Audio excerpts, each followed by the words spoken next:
mtumaini Mungu kwa moyo wako wote, na unapomtumaini Mungu kwa moyo wako wote, anasema na wala usizitegemee akili zako mwenyewe, and do not lean on your own understanding.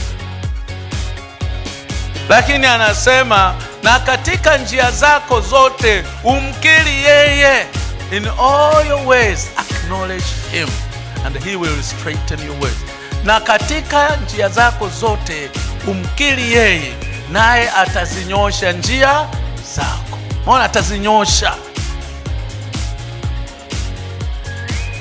Njia za binadamu zimepinda kwa sababu binadamu amepinda kwa sababu ya dhambi.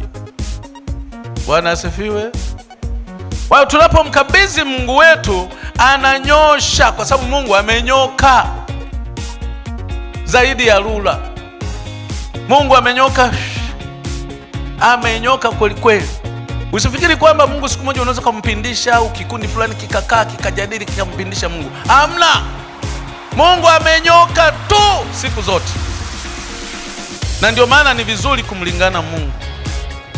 Na ukimlingana Mungu, mambo yako atayanyosha.